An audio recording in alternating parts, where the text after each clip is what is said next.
ഒരു മട്ടത്രികോണത്തിൻ്റെ കർണം 10 സെന്റിമീറ്ററും പാദം 6 സെന്റിമീറ്ററുമാണ്. അതിൻ്റെ ഉന്നതി എന്ത്?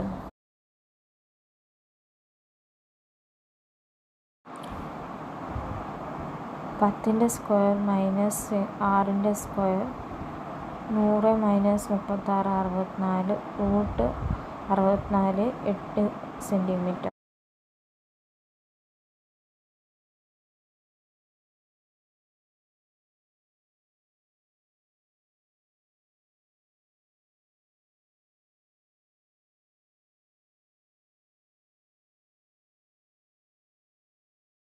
The hypotenuse of a right angle triangle is 10 cm and its base is 6 cm. What is its height?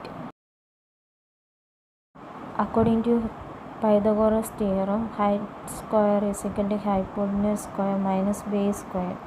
Height square is equal to 10 square minus 6 square. 100 minus 36 64. 64ന്റെ root 8 centimetre.